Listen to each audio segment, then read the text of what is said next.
जी बिस्मिल्लाहिर्रहमानिर्रहीम। आज का हमारा टॉपिक है स्किन इफेक्ट इन कंडक्टर। आज हम स्टडी करेंगे कि स्किन इफेक्ट जो होता है कंडक्टर में या ट्रांसमिशन लाइन में ये क्या होता है। स्किन इफेक्ट बेसिकली एक फिनोमेना होता है जो कि ट्रांसमिशन लाइन में अकर होता है। हम स्किन इफेक्ट के बारे में देखेंगे factors affecting the skin effect, advantages and disadvantages and how to prevent the skin effect. Skin effect कौन कौन सी चीज़ें होती हैं जिसकी वजह से स्किन इफेक्ट होता है, इसके फ़ायदे भी क्या हैं, इसके नुकसान क्या हैं और हम स्किन इफेक्ट से कैसे बचना चाहते हैं। ये स्किन इफेक्ट को आज हम स्टडी करेंगे। When AC flows through the conductor, that the current tends to flow near the outer surface of the conductor instead of a distribution uniformly across the section. जब एक ट्रांसमिशन लाइन के conductor में current flow कर रहा होता है तो current जो है वो कंडक्टर के आउटर सरफेस पे फ्लो करना शुरू कर देता है। इसे कहते हैं स्किन इफेक्ट। अब देखें ये एक वायर है, डायग्राम में दिखाई हुई, ये middle part of a conductor. इस मिडिल पार्ट ऑफ कंडक्टर में से करंट को फ्लो करना चाहिए तो ये नॉर्मल समझा जाएगा, लेकिन मिडिल पार्ट ऑफ करंट में से करंट फ्लो नहीं कर रहा। ये जो आउटर सरफेस है ब्लू इलेक्ट्रॉन्स यहाँ से फ्लो कर रहे हैं। Electrons flow near the surface.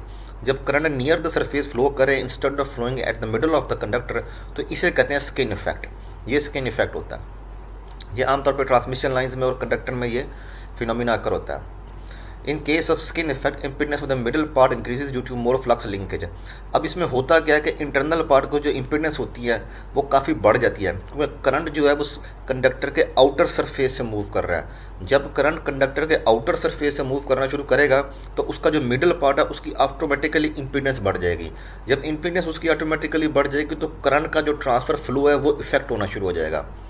Effective resistance of the conductor increases with the frequency because less of the conductor cross sectional area is use for carrying current. ये देखें वही बात कही गई है कि रेजिस्टेंस जो होती है एट द मिडल वो इसकी बढ़ जाती है। जब हम फ्रीक्वेंसी बढ़ाते हैं, अगर हम हाई वोल्टेज में करंट को हायर फ्रीक्वेंसी में ट्रांसफ़र करेंगे तो ऑटोमेटिकली जो उसकी मिडल पार्ट की रेजिस्टेंस जो होती है वो बढ़ जाती है और करंट जो है वह कंडक्टर के आउटर सरफेस से फ्लो करना शुरू कर देता है। यानी कि अब यूँ समझ लें कि जब हमने फ्रीक्वेंसी थोड़ी हाई कर दी तो मिडल पार्ट की रेजिस्टेंस बढ़ जाएगी। जब मिडल पार्ट की रेजिस्टेंस बढ़ जाएगी तो करंट ऑटोमेटिकली आउटर सरफेस से फ्लो करना शुरू कर देगा, जो कि जिसे हम स्किन इफेक्ट कहते हैं।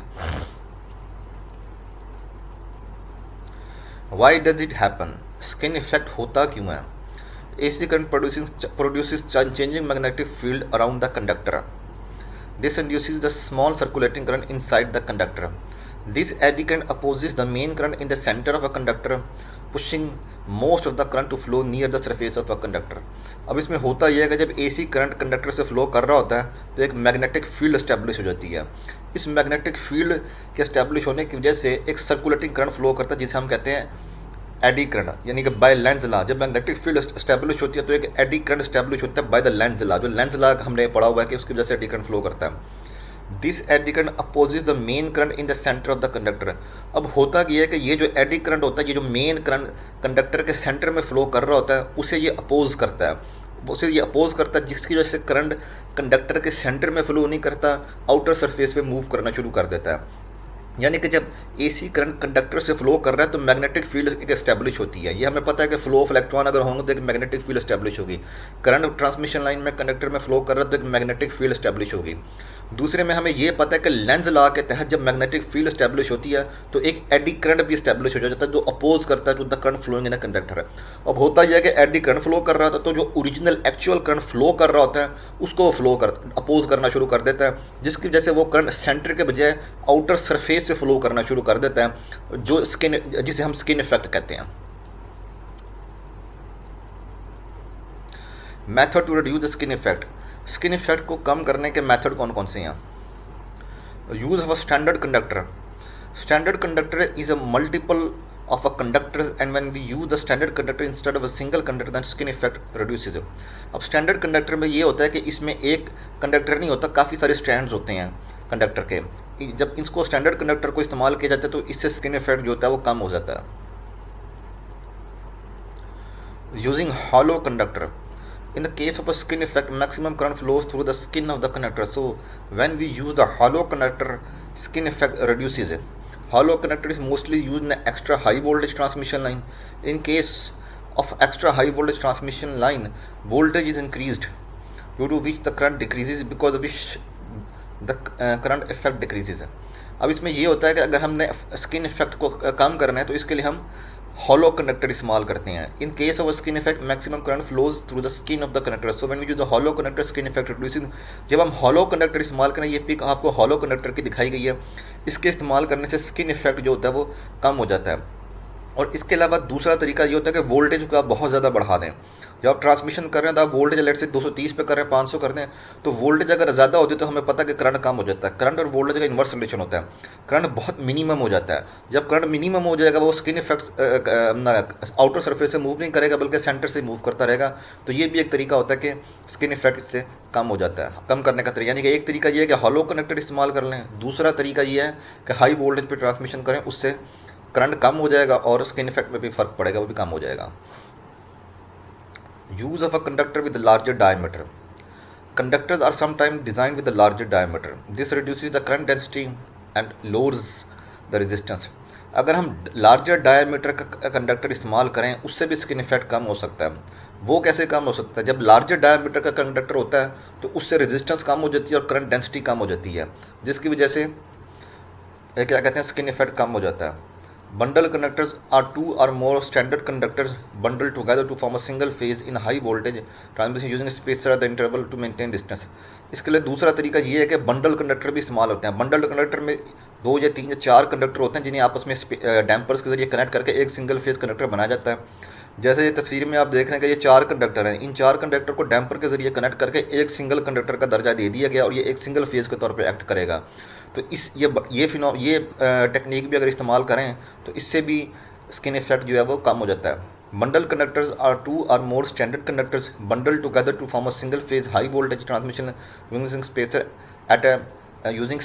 at intervals to maintain distance। यानी कि हर रेगुलर इंटरवल पे जो स्पेसर डैम्पर्स होंगे ये 4 कंडक्टर्स के साथ साथ लगाए जाएंगे और इन 4 कंडक्टर्स को मिला के ये एक सिंगल फेज कंडक्टर बन जाएगा, जिसे हम कहते हैं बंडल कंडक्टर। और ये बंडल कंडक्टर जब इस्तेमाल किया जाता है इससे भी जो है क्या कहते हैं अपना स्किन इफेक्ट जो है कम हो जाता है। Litz wire is insulates and woven so current distributes more uniformly minimising the skin effect. इसके अलावा स्किन इफेक्ट को ख़त्म करने का तरीका ये होता है कि लिड्स वायर को इस्तेमाल करते हैं। लिड्स वायर बेसिकली जब कंडक्टर के ऊपर लगाई जाती है तो ये करंट को कंडक्टर के अंदर यूनिफॉर्मली डिस्ट्रीब्यूट कर देता है, जिसकी वजह से स्किन इफेक्ट जो है कम हो जाता है। Lower operating frequency, skin effect increases with the frequency. At 50 or 60 Hz, skin effect is a moderate, but at a megahertz or a gigahertz, frequency is severe। ये पहले भी मैंने आपको बात बताई थी कि देखें स्किन इफेक्ट जो होता है वो फ्रीक्वेंसी पर डिपेंड करता है। अगर हम फ्रीक्वेंसी बढ़ा देंगे तो स्किन इफेक्ट पड़ जाएगा, ये पहले भी स्लाइड में आपसे बताई थी। अगर 50-60 हर्ट्ज़ के ऊपर ट्रांसमिशन हो रही है तो इसमें स्किन इफेक्ट इतना ज़्यादा सीवियर नहीं होगा, लेकिन जैसे ही फ्रीक्वेंसी बढ़ेगी मेगाहर्ट्ज़ या गीगाहर्ट्ज़ में जाएगी तो ऑटोमेटिकली जो होगा स्किन इफेक्ट जो है काफ़ी सीवियर हो जाएगा और ये मसला बनेगा। करंट जो है सरफेस से फ्लो करना शुरू कर देगा और वो रेजिस्टेंस बढ़ जाएगी, उसकी इंटरनल कोर की रेजिस्टेंस बढ़ जाएगी। Factors affecting the skin effect. अब हम देखेंगे कौन कौन से फैक्टर्स हैं जिसकी वजह से स्किन इफेक्ट होता है। सबसे पहला तो एक फैक्टर है फ्रीक्वेंसी की वजह से होता है। Skin effect is directly proportional to the frequency. अगर आपने फ्रीक्वेंसी बढ़ा दी है तो स्किन इफेक्ट ऑटोमेटिकली होना शुरू हो जाएगा। करंट जो है कंडक्टर की सरफेस से बढ़ेगा। जब फ्रीक्वेंसी बढ़ाएंगे तो कोर की इंटरनल रेजिस्टेंस बढ़ती है। फ्रीक्वेंसी बढ़ाने से कोर की इंटरनल रेजिस्टेंस बढ़ती है, करंट को इंटरनल कोर में फ्लो करने में हिंड्रेंस होती है और आउटर सरफेस से फ्लो करना शुरू कर देता है, जो स्किन इफेक्ट का सबब बनती है। Skin effect is directly proportional to the diameter of conductor. More diameter will occur more frequency.